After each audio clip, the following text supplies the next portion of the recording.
Alors aujourd'hui, je ne vais pas vraiment parler des techniques d'éviction des acariens, mais plutôt de la stratégie qu'on peut penser être la meilleure pour prendre en charge cette allergie qui est quand même la plus fréquente, notamment chez les enfants asthmatiques.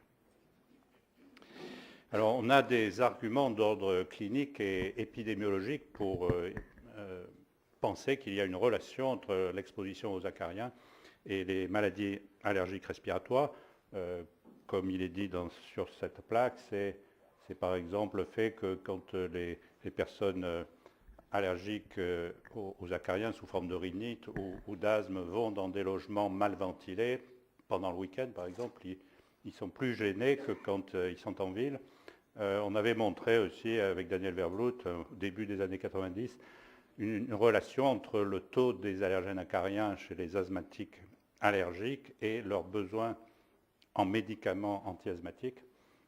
Et puis cette notion vient beaucoup des études d'éviction qui paraissaient au premier abord très démonstratives. Alors ces études d'éviction, il y en a eu en milieu hospitalier et en altitude. En milieu hospitalier, je rappelle l'étude de Tom Platt-Mills, publiée en 1982, qui avait pris un groupe, donc chaque courbe représente un sujet, il y en a 6 ou 7, des sujets allergiques aux acariens, asthmatiques sévères, et qu'il avait pris dans son service, et chez lesquels il avait mesuré le degré de réactivité bronchique vis-à-vis d'un dérivé de l'acétylcholine. Et alors ce qu'on voit sur cette plaque, là l'échelle de temps est en semaines, donc on est à 1 mois, 2 mois, et au fil des semaines, il y a une diminution de la réactivité bronchique, donc la dose de médiateur cholinergique nécessaire pour obtenir une chute du VMS est de plus en plus importante. Et en même temps, bien sûr, les asthmatiques étaient de mieux en mieux contrôlés. Alors en altitude, je rappelle les études qui ont été faites justement à l'époque où Elias Kerala était à Marseille, des études qui concernaient d'une part l'exposition aux acariens, et donc ces auteurs étaient allés prélever à différentes altitudes, d'abord près de la mer à Marseille, et puis à des altitudes successives, et les prélèvements avaient même porté sur la poussière recueillie dans des refuges de montagne, donc à haute altitude, à plus de 3000 mètres. Et alors on voyait d'une part que le pourcentage d'échantillons qui renfermaient des acariens diminuait avec l'altitude jusqu'à 0, et puis le nombre d'acariens dans ces prélèvements diminuait aussi. Et alors en parallèle, là il s'agissait d'enfants asthmatiques, allergiques aux acariens. En parallèle, on notait une amélioration clinique au fil des semaines et puis une diminution au plan biologique des IgE totales et aussi, ici c'est les IgE totales, on voit qu'ils diminuent alors, au cours d'un séjour prolongé puisque les enfants passent toute leur année scolaire en altitude durant 9 mois et il y avait une chute encore plus significative des IgE spécifiques vis-à-vis des acariens de la poussière de maison. Donc ce modèle d'amélioration des enfants asthmatiques allergiques aux acariens, pendant longtemps, et même peut-être jusqu'à aujourd'hui, a représenté une preuve forte de la relation de causalité entre l'exposition aux allergènes acariens et l'amélioration clinique. Et puis il y a cet article que vous avez peut-être vu passer il y a quelques mois dans le European Respiratory Journal qui amène à se poser des questions, puisque dans cette étude qui a concerné des adultes asthmatiques allergiques aux acariens, les uns allergiques aux acariens, les autres non, justement, les auteurs ont comparé, alors d'une part chez hazardous mite sensitized patient and non-hazardous mite sensitized patient, l'évolution d'un certain nombre de caractères cliniques, le contrôle de l'asthme, des scores de qualité de vie, la spirométrie aussi, la mesure du NO dans l'air expiré, le compte d'éosinophiles. Donc les auteurs ont comparé l'évolution de ces paramètres entre le début du séjour en altitude, qui durait 12 semaines, et la fin du séjour. Et alors sur la colonne de droite, on voit la différence d'évolution entre les asthmatiques allergiques aux acariens et les asthmatiques qui n'étaient pas allergiques aux acariens. Alors le point essentiel, c'est qu'il y a il n'y a pas de différence significative. On voit que les valeurs de P sont toutes non significatives. Donc la leçon un peu inattendue de cette étude, c'est que les asthmatiques qui ne sont pas allergiques aux acariens s'améliorent de la même façon au cours de la cure climatique que les allergiques aux acariens. Donc on peut se poser la question d'abord de l'intervention d'autres facteurs comme la pollution atmosphérique et puis peut-être aussi l'observance, la prise en charge dans des maisons sanitaires qui est sûrement stricte et on peut penser que aussi les asthmatiques prennent beaucoup plus régulièrement leur traitement lors de ces séjours que quand ils sont chez eux à domicile. Alors il y a tout de même des études qui montrent une évolution favorable lors de la mise en œuvre des mesures d'éviction. La plus connue, c'est celle-là, l'étude de Morgan et collaborateurs, une étude multicentrique américaine qui a porté sur 1000 enfants asthmatiques, allergiques aux acariens, donc qui a été publiée en 2004 dans le New England Journal of Medicine. Et pour ces enfants, on a préconisé des mesures d'éviction traditionnelles, mais aussi les familles ont été équipées avec des épurateurs d'air, avec des housses anti-acariens. Et en parallèle, il y a eu une lutte assez poussée vis-à-vis du tabagisme passif. Ces familles ont reçu les enquêteurs de 5 à 7 reprises au cours de l'étude. Alors on voit par exemple ici un des indicateurs, c'est le nombre de jours sans symptômes par durée de 2 semaines, dans le groupe contrôle en bleu et le groupe intervention ici. Et l'intervention a duré 12 mois ici jusqu'à cette partie assurée. Ensuite, les 2 groupes ont été encore surveillés après l'intervention. Et alors le résultat, on le voit bien, c'est que dans le groupe intervention, le nombre de jours avec symptômes diminue. Donc il y a une amélioration pendant l'année d'intervention et qui se poursuit ensuite pendant l'année de surveillance. Donc une étude positive, mais j'insiste, c'est une étude lourde, puisqu'il y a eu de très nombreuses visites à domicile. Il y a eu une intervention pas seulement sur les allergènes, mais aussi sur un facteur comme le tabagisme passif, et puis il y a une fourniture à la famille de tout un équipement de lutte contre les allergènes acariens.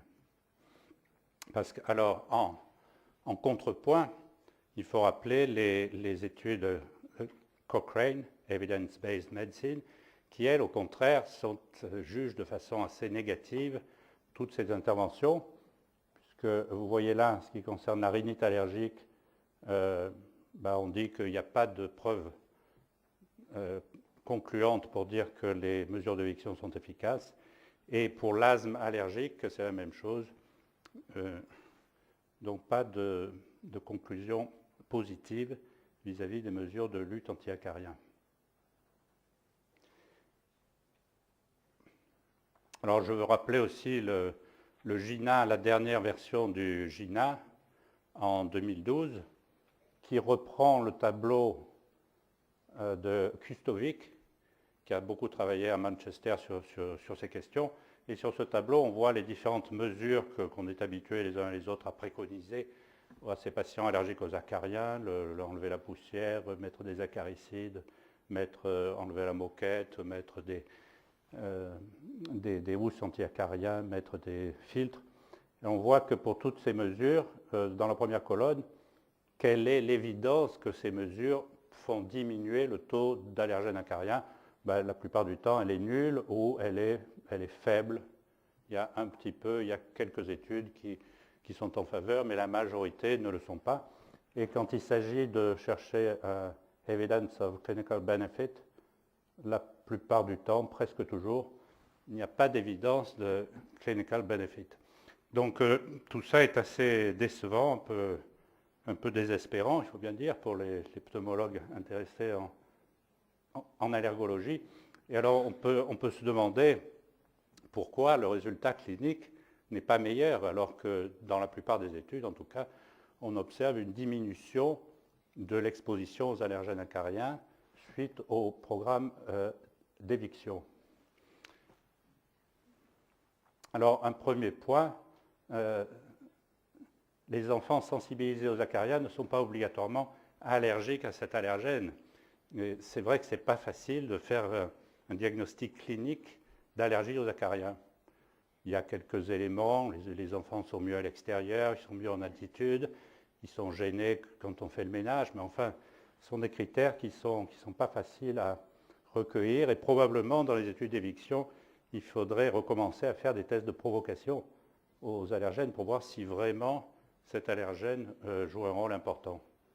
Alors il y a des auteurs aussi qui ont dit que l'indicateur d'exposition allergénique utilisé dans toutes ces études, c'est l'aspiration de la poussière de matelas et l'évaluation des allergènes acariens sur la poussière aspirée. Mais ce n'est peut-être pas le bon indicateur, parce que finalement, ce qui est important pour ces enfants allergiques aux acariens, c'est ce qu'il y a dans l'air, et ce n'est pas tellement ce qu'il y a dans les matelas. Un autre point, c'est qu'il faudrait, pour être efficace, faire chuter l'exposition allergénique de façon spectaculaire, et ce n'est sûrement pas le cas dans la plupart des études. Il y a tout de même une exposition allergénique qui est maintenue et qui est peut-être assez importante pour maintenir le processus d'inflammation bronchique. Et puis alors, Kustovic, lui, et son équipe avaient observé un résultat tout à fait paradoxal, c'est que les enfants, le groupe d'enfants qui avait été soumis aux procédures d'éviction avaient, en prévention primaire, avaient ensuite davantage d'asthme que ceux du groupe témoin. Et donc il avait pensé quand on enlève la poussière de maison, on enlève peut-être aussi des facteurs protecteurs. Et il pensait aux endotoxines de la poussière de maison, donc des facteurs protecteurs qui auraient pu éviter l'asthme. Et au final, donc, on aurait deux influences qui iraient dans des directions opposées. Alors en ce qui concerne le maintien de l'exposition allergénique, je rappelle cette étude suédoise qui est ancienne maintenant. Classiquement, en matière d'allergie, de sensibilisation aux allergènes acariens, on dit qu'il y a un seuil qui est de 2 microgrammes par gramme de poussière de maison, à partir duquel les enfants pourraient se sensibiliser aux allergènes des acariens. Mais on voit sur cette étude que même pour des expositions beaucoup plus faibles que 2 microgrammes par gramme de poussière de maison, ici, il y a tout de même une proportion non négligeable d'enfants qui, malgré tout, se sensibilisent à ces allergènes. Donc c'est pour dire qu'une fois qu'on est sensibilisé aux allergènes acariens, une dose très minime d'exposition, finalement, peut suffire à entretenir la maladie. Alors il y a aussi que dans les années 80, dans les années 90, on s'est vraiment focalisé sur les acariens de la poussière de maison, et comme on le dit aujourd'hui, the golden age of hazardous mite is over, parce qu'on s'est aperçu qu'il y avait bien d'autres contaminants de la poussière de maison que les acariens, et qu'on n'avait pas pris en compte, il faut bien dire, dans toutes les études publiées dans les années 80-90, vous voyez, je les ai cités ici, les blattes, les pollens qui rentrent de l'extérieur, dans les logements insalubres, des moisissures avec leurs allergènes, mais aussi avec les constituants des membranes des moisissures, avec les produits métaboliques comme les mycotoxines. Et pour les bactéries, c'est moins connu, mais il y a aussi des substances pro-inflammatoires comme les glucans, là aussi des endotoxines, des lipopolysaccharides. Et puis dans les maisons modernes, enfin dans le mode de vie moderne, il y a aussi l'exposition aux composés organiques volatiles par les produits d'ameublement, les produits d'entretien de la maison. Donc ça explique aussi probablement ces études négatives, parce qu'on s'est intéressé qu'aux acariens, et on voit bien qu'il y a bien d'autres aérocontaminants qu'il faudrait aussi prendre en compte pour avoir des programmes plus efficaces. Voilà, alors tout ça est un peu perturbant, un peu décevant. Pour ne pas finir sur une note trop négative, je rappelle cette ce travail, cette revue générale d'un groupe sponsorisé par le CDC aux États-Unis. Vous voyez un groupe très multidisciplinaire qui a réévalué des études particulières, des études d'éviction, mais qui s'adressaient à plusieurs facteurs de risque différents, puisqu'on vient de le voir, les aérocontaminants sont multiples. Et puis surtout, le point le plus important, c'est multi-component intervention. On va le voir, enfin, il ne suffit pas de donner des conseils d'éviction des acariens pour avoir des études efficaces. Et donc cette revue générale s'intéressait à la façon de prendre en charge des enfants asthmatiques, donc par une prise en charge multidisciplinaire et multicritères. Et alors voilà ce qu'on trouve sur la partie droite de la figure.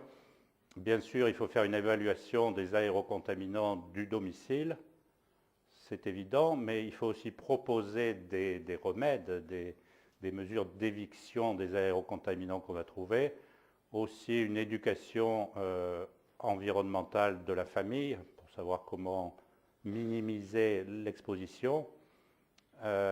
Et puis, en plus de ces constatations, des petits travaux qui sont proposés, des petits travaux d'aménagement pour réduire le taux d'humidité dans le logement, qui est à la base finalement de la production de tous ces aérocontaminants.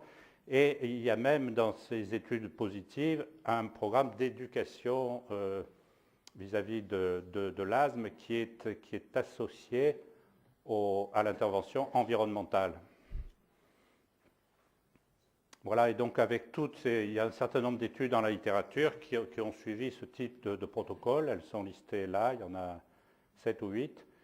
Et on a, alors le premier auteur de cette publication est Crooker, dans American Journal of Preventive Medicine, il y a un peu plus d'1 an. Et là, on voit l'évolution de la qualité de vie. Alors, le 0, c'est bien sûr la valeur nulle. Et on voit les différentes études là. Et en moyenne, il y a une amélioration de 16% de l'indicateur qualité de vie chez les enfants qui ont suivi ces programmes un peu complexes par rapport au groupe contrôle, parce qu'il y a toujours un groupe contrôle dans ces études. On voit là l'évolution de l'absentéisme scolaire. Donc là, ça va vers la gauche. L'absentéisme scolaire diminue en suivant l'intervention et en moyenne, il diminue de 10%. Et enfin, là, j'ai pris les visites aux urgences. Donc toutes ces études, les visites aux urgences aussi ont tendance à diminuer. En moyenne, une diminution de 5% des visites aux urgences. En France, cette activité a une certaine actualité puisque en 2010, la création de postes de conseillers en environnement intérieur, c'est l'école strasbourgeoise qui les a mis en place, et pour notre part, pour la région PACA et un peu au-delà, on a un autre service qui s'appelle Conseil Habitat Santé.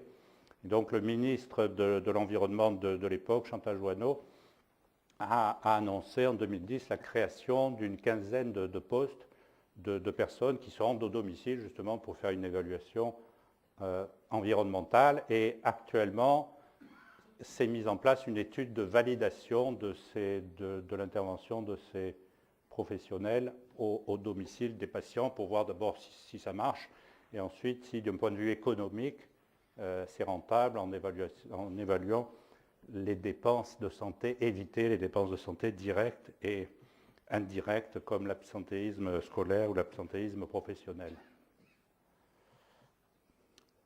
Voilà, donc je vais m'arrêter là. Alors, vous voyez qu'il s'agit d'un sujet traditionnel, mais qui est renouvelé par le fait qu'on s'aperçoit, par des études contrôlées, que les choses ne marchent pas aussi bien qu'on pouvait le penser.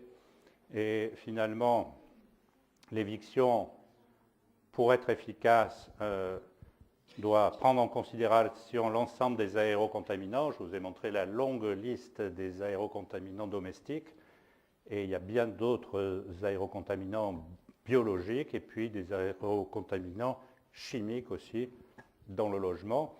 Et puis en dehors de la constatation et des conseils simples qu'on peut donner, il faut sûrement coupler cette intervention à domicile avec au moins des petits travaux sur le logement qui visent essentiellement à augmenter le taux de renouvellement de l'air et donc à diminuer le taux d'humidité qui est à l'origine à la fois de la prolifération des acariens, des moisissures, des blattes. Et chez l'enfant asthmatique, parce que finalement tout ce chapitre d'éviction des aérocontaminants concerne essentiellement les enfants asthmatiques, on voit bien qu'il est assez tentant, puisqu'on est à domicile, la famille est là, de coupler cette intervention environnementale à une éducation thérapeutique. Merci pour votre attention.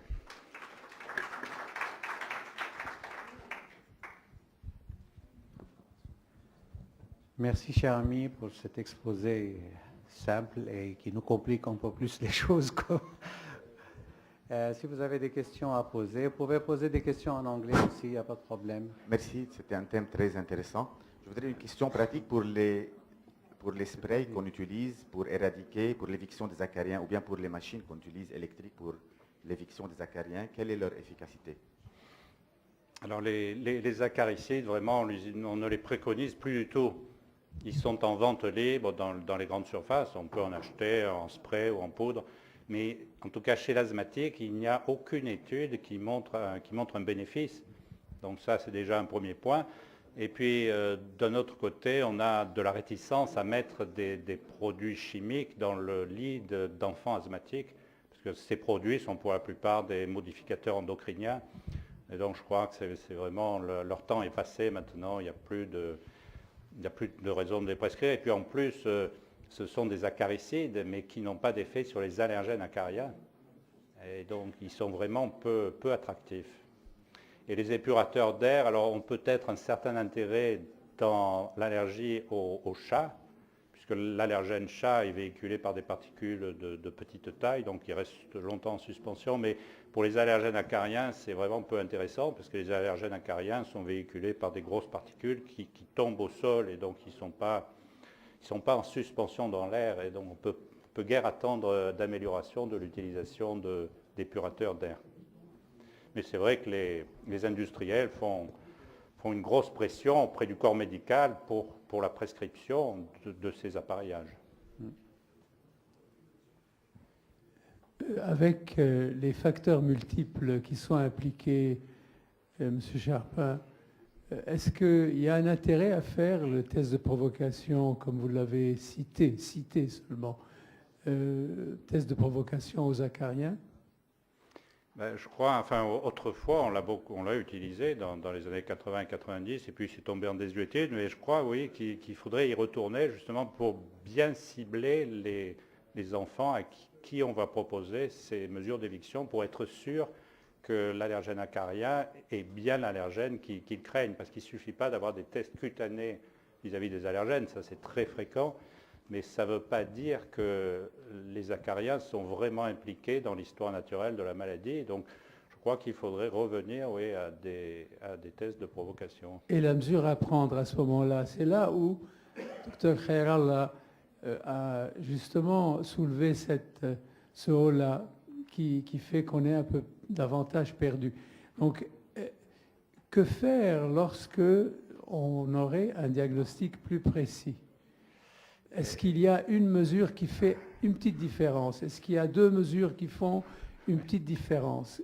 Est-ce qu'il y a, c'est-à-dire, on cherche ça et on n'aimerait pas toujours se rabattre sur le traitement à continuer. C'est très difficile. Alors, il y a quelques années, les auteurs américains s'étaient dit peut-être le fait de mettre des housses anti-acariens autour de l'oreiller, du matelas, une seule mesure comme ça, peut-être que ça va donner quelque chose. Et puis il y a deux belles publications dans New England Journal of Medicine qui montrent que utiliser seul, ça n'est pas efficace. Et non, je crois qu'il faut aller d'abord chez le patient, voir ce qui se passe, faire des constatations, faire des prélèvements. Et donc c'est pas simple. Voilà, c'est ce qu'on a développé avec les conseillers Habitat Santé et nos collègues strasbourgeois avec les conseillers en environnement intérieur. J'avais une question justement sur le plan pratique. Quand on est confronté à des parents d'enfants qui sont asthmatiques et justement qui nous posent des questions par rapport aux mesures à prendre au niveau environnemental de l'habitat, qu'est-ce que vous leur dites en pratique? Ben, nous, on est bien placés puisqu'on a une technicienne qui va dans les maisons, donc c'est comme ça qu'on fait. Sinon, on peut leur dire oralement, bien sûr, toute la liste des les mesures traditionnelles, enlever les ramasses-poussières, laver la literie à 60 degrés, mettre une housse anti-acarien, ventiler la maison surtout. Bon, c'est ce qu'on leur dit oralement, mais enfin, on a bien des chances de penser que ça ne sera pas efficace, puisque dans les études contrôlées qui ont donné ces conseils, enfin la plupart de ces études contrôlées aboutissent à des résultats qui ne sont pas positifs. Je voulais avoir aussi votre avis. Venant du sud-ouest de la France, on a remarqué qu'il y a quand même des pics saisonniers quand même pour les acariens. Est-ce que ça, vous le soutenez ou qu'est-ce que vous avez comme avis là-dessus? Notamment la deuxième période de l'année où vraiment on a des pics de crise d'asthme probablement liés à l'exposition aux acariens. Alors dans la région marseillaise, en tout cas, oui, ce que vous dites est très vrai, parce que l'allergène acarien, c'est le type de l'allergène par annuel, donc on pourrait penser qu'il est là de façon égale tout au long de l'année. En réalité, ce n'est pas du tout ça. On a fait à Marseille des prélèvements en fonction de la saison. On voit bien qu'il y en a, pour nous, il y en a beaucoup plus à l'automne. Vraiment, c'est octobre, novembre, décembre, enfin quand les gens sont gênés à cette période-là, bon, je ne parle pas des pollens, parce qu'on a aussi les pollens de cyprès, mais c'est un indicateur qu'il peut y avoir une allergie aux acariens. Oui, dans le diagnostic, ça peut aider aussi. Je voulais vous demander si ce qui faisait que ça ne marchait pas, c'était aussi le fait que les enfants, ils ne vivent pas que à la maison, en fait. Ils sont aussi à l'école, à la garderie, chez les grands-parents. Et ça, j'ai remarqué très souvent, les enfants, les mamans prennent énormément de mesures, mais après, dans tout l'environnement qui est autour, ils sont exposés à énormément de choses. Donc, est-ce qu'on peut vraiment être efficace en limitant ces mesures à la maison? Oui, vous avez raison. Sûrement une limitation de ces études aussi, c'est ça, c'est qu'on essaie de contrôler l'environnement domestique. À l'école, oui, ça ne se passe pas très bien. On a publié dans le cadre de l'enquête Isaac II en 2012 une enquête multicentrique en France et on voit que dans 30% des écoles primaires, les taux de polluants sont supérieurs aux normes. Bon, puis il y a ce qui se passe à l'extérieur, comme vous dites chez les grands-parents aussi, il faudrait vraiment avoir une prise en charge sur l'ensemble des lieux de vie de l'enfant. Bonjour. Il y a au Liban un petit appareil électrique qui émet des ultrasons pour tuer apparemment ou lutter contre les acariens. Est-ce que vous avez une idée de ça en France? Non, l'appareil ultrason, je ne le connais pas, mais enfin, a priori, je suis plutôt dubitatif. Et puis, encore une fois, ce n'est pas vraiment les acariens notre cible, hein, c'est les allergènes acariens qui sont dans les crottes des acariens. Autre remarque, au Liban, on avait ancienne habitude chez les grandes mères d'aérer le matelas pendant quelques heures, puis taper avec des trucs comme taper les tapis à l'ancienne. Est-ce que, à mon avis, il y a une étude australienne qui disait des années fin 80 que ça pourrait être efficace? Ben, en Provence aussi, hein, c'est l'usage de sortir la literie, de la mettre au soleil. Oui, c'est traditionnel, mais enfin les études là montrent que c'est sans doute pas suffisant. Merci, Denis.